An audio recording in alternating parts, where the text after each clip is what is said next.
Hey everyone, welcome to the video. Today I'm showcasing my Hollow Palm Monk and how the build is coming along. So far it's going great, I'm cruising through red maps without any real problems. And a big reason is the chest I made with lots of Evasion Energy Shield, so the character feels so very tanky. Later in the video I'll show you how to craft a chest that's almost the same as mine. For skills, I'm using Stormwave with branching fissures, and it's really important to use branching fissures and not the upheaval, and I will explain it later. It clears fast and does solid damage on bosses. I've tried a few other skills, but I didn't feel them. Maybe with more gear they will be better, but for now Stormwave gets the job done. I'm not at the pinnacle bosses yet, but damage in red maps feels great and there's still plenty to upgrade.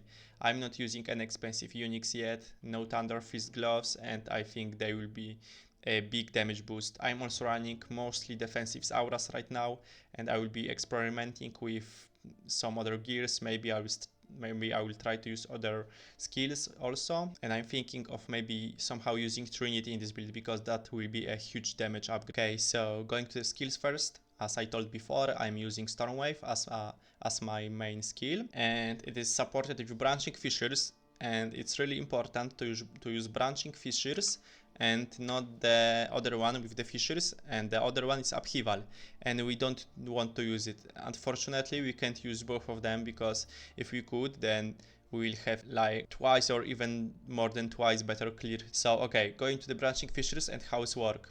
So we are shooting, okay, I will maybe show how the Stormwave works without these supports. So we just shoot a straight wave, as you can see.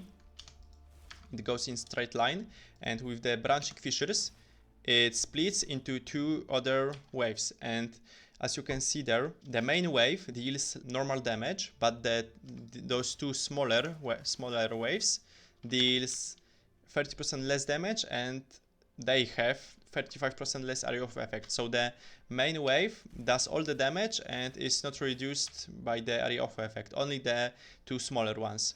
And a really good thing is I'm almost sure that those two waves that's going, they can shotgun enemies. So we are doing really good damage with that. And now why we don't want to use upheaval is because we are shooting like waves like that, and it has way worse clear, and I'm not sure if that can shotgun enemies. So branching fissures, not upheaval, that's really important. Then we are using elemental armament too, just for more damage, rage, magnified area, and rapid attacks too. Important, use rapid attacks too, not rapid attacks 3. And you don't really need a 6 link. I mean, it's just the attack speed. I didn't figure out what will be a better links right now. I'm playing like that, and it feels really good. And the priority is first branching fissures, then elemental armament and rage, and actually that's enough. The fifth and sixth link is just more area of effect and more attack speed, so it's not that important. And actually we can say that the Stormwave is our only one active skill, because for mapping I'm not using anything other, so it's a truly one button build.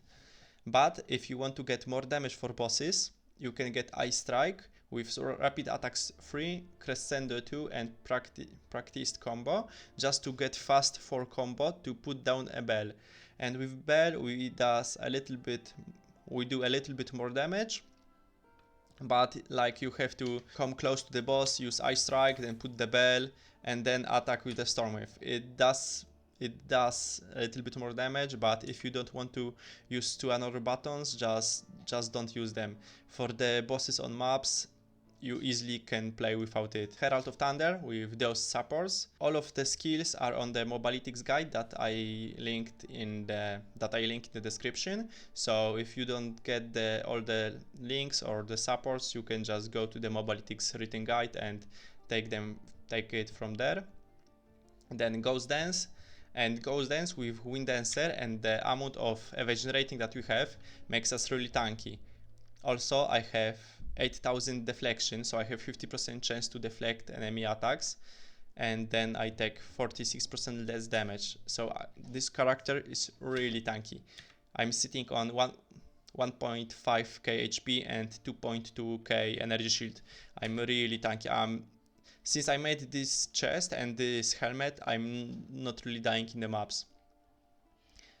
Wind Dancer with those supports, and Blasphemy with Enfeeble, and that gives us extra damage reduction, because because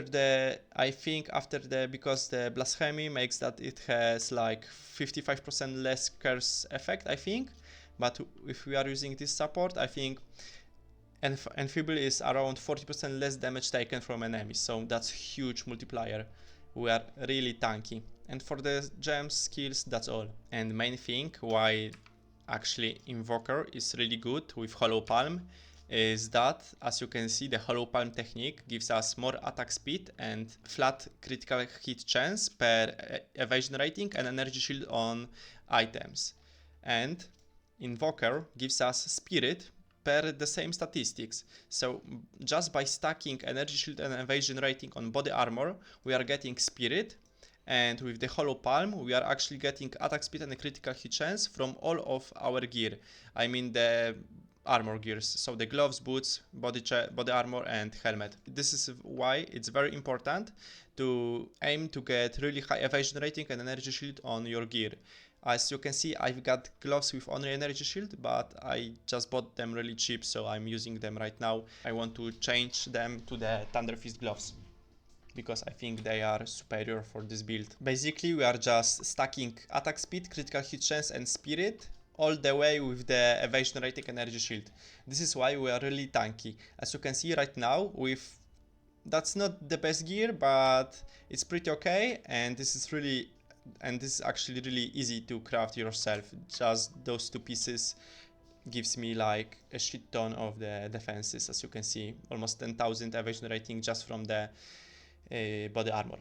But to the point, we've got 14,000 evasion rating. This is 60% chance to evade, and in the 0.3 update, we are able it is just the acrobatics from the previous versions. So evasion rating is really strong right now.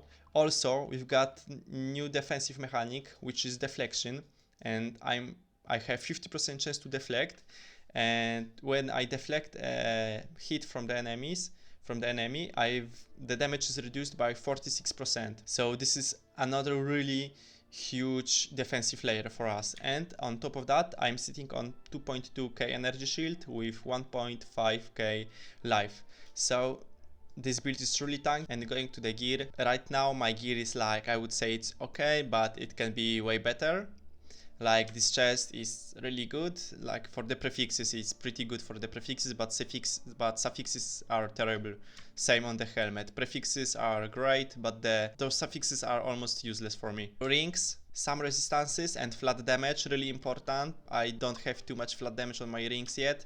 I will be changing them, but first I want to buy a Thunder Fist gloves, because I think they are really good for this build. All the other gear is like only resistances, life, amulet, belt, resistances, life, and boots, gloves, chest and helmet.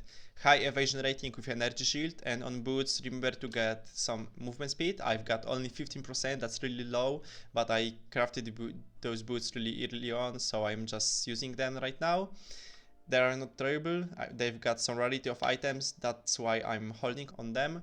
But later I really want to get at least 30% increased movement speed on boots. Also maybe change the rune for the movement speed. Right now Thunder Fists are like 6 divines each, so before you get them you can use gloves like mine to get some attack speed on gloves, maybe some leech, and actually forgot about that, but if you've got some source of mana leech you can get it on gloves. Also I think you can get them on rings. Then you can take this keystone and you will have mana leech based on your elemental damage. I don't have any mana leech right now on my gear, so I'm using jewel with mana leech, mana on kill 1% or 2%. The 2% is of course better than 1% mana on kill, and with 3 points to the mana cost efficiency and some mana regeneration rate. For mapping that's enough, but later on bossing I might go for this with maybe, I think that's a suffix that gives us mana leech on the rings, and my rings I will change them for sure, so I will probably get the mana leech on the ring and then take this note and then spec those 3 points. And for the gear right now, that's it. I'll probably update this build later when I get some more upgrades. So first you are going for I'm the Blizzard for the extra cold damage. Then you want to go for the either Sunder my enemies, depends how far into the game you are doing the second lap. Because if you don't have any crit nodes like this or this one or this wheel, you don't really want to take Sunder my enemies because you are just not critting enough. Then you can go I'm the Thunder. And for the third lap I went for the Let Me Through Grace, and for the fourth I'm thinking of going Elemental Expression. I might try it out, but if not I will just probably go for the Unbound Avatar. Okay, and now I will quickly show how to craft chest like this or the helmet like this, and the crafting is almost the same for those two items to the point that I have it right now, like if you want to get over 1000 evasion rating. So you want to go to the market and look for the Sleek Jacket, and Sleek Jacket is the best base evasion rating and energy shield armor in the game, like the base values are the best. Then you want to go for the item level 78 because that's the point when you can get T1 modifiers, and then item rarity normal. And as you can see, there are some of them. I will go and grab this one, and I will showcase quickly how I was crafting this chest. And you will have to get like few tries for it. Or actually, I will just grab two. Maybe I will hit one with you guys. So first, when we've got bases ready, you want to use Greater Orb of Augmentation, and this is really cheap crafting, and I'm pretty sure you can get it maybe some better but more expensive. This is really cheap. I just used what I had in my stash. So first, Orb of Transmutation, and we are looking to get a prefix, and I actually got really unlucky because I've got one suffix, really shitty suffix, and one really shitty prefix. But now we are using Orb of Augmentation, and I've got the percentage Evasion Energy Shield, and that's okay. This chest is like just a shit, and this one is also not too good, because how we want to do it is, as you can see in this chest, I've got T1 hybrid evasion and energy shield, and this is really good because if you get this modifier, then you are just using greater essence of enhancement for the percentage increase evasion and energy shield. And as you can see, we've got the percentage here, so we can't use this essence on it. So once again, Orb of Transmutation into the flat evasion and energy shield. Then you want to augment, because if item is magic, then it is 100% that you will get a suffix, so maybe you'll get some nice resistances. So you want to augment it then, but make sure that you are using greater orbs. And after you have a magic item with, let's say, evasion and energy shield. So we have magic item with 2 modifiers, then you are using this essence, item goes to rare with 2 prefixes, 1 suffix. Then you can use this one. It makes that Exalted Orbs always applies only suffixes, and you can also use the Exalted Orb will add 2 random modifiers. So if you are using Omen of Greater Exaltation and Omen of Dexteral Exaltation, you are always getting 2 suffixes, so you are filling your suffixes, and this way you have chests with 2 prefixes, 2 good prefixes, and 3 random suffixes.